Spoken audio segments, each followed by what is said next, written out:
Hi అండి, నమస్తే. ఎంతో హెల్తీకరమైనటువంటి జొన్న పేలాల బొరుగు ముద్దల్ని మా ఇంట్లో ఎంత ఈజీగా మా పిల్లల కోసం రెడీ చేసి పెట్టుకుంటానో చూసేయండి.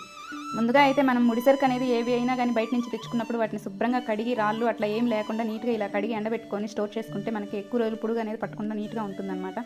ముందుగా అయితే నేను కంచుపాత్ర తీసుకున్నానండి. కంచుపాత్రలో అయితే మనకి బాగా ఉడికినా కానీ ఆ ఉండే పోషక విలువలన్నీ పోకుండా ఉంటాయన్నమాట.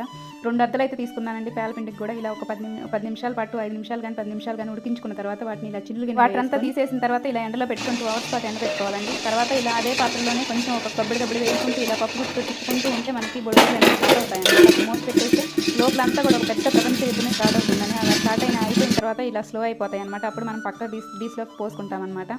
నేను బొరుగులు అయితే కొన్ని పేలపిండికి పక్క తీసానండి. బొరుగు ముద్దలకి అయితే కొంచెం పక్క తీసాను అనమాట. అందులో ఒక గడ్డ బెల్లమే వేసానండి. దీంతో ఒక రెండిట్లో కలిపి నేను కొబ్బరి అనేది దంచుకున్నాను అనమాట.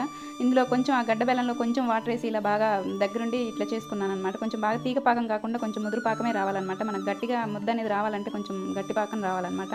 అందులోనే కొంచెం ఈ నూరు పెట్టుకున్నటువంటి కొబ్బరి యాలకుల పొడిని కొంచెం నెయ్యిని వేసుకున్న తర్వాత నేను ఆ బొరుగులని ఇలా వేసి బాగా తిప్పానండి. తిప్పిన తర్వాత మనం స్లో ఫ్లేమ్లోనే పెట్టుకొని పొయ్యి అనేది ఆపకుండా అయితే రాసుకొని ఇలా గట్టిగా ముద్దలు ఒత్తుకుంటూ చేసుకోవాలన్నమాట. అప్పుడే మనకి ముద్దలు అనేవి బాగా గట్టిగా ఉంటాయండి.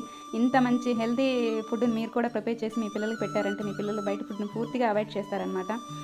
అంతేనండి. వీడియో నచ్చితే లైక్ చేయండి, షేర్ చేయండి, సబ్స్క్రైబ్ చేసుకోండి. ఇది ఎస్టర్డే వ్లాగ్కి కంటిన్యూ వ్లాగ్ అనమాట. బాగుంది కదా. Thank you.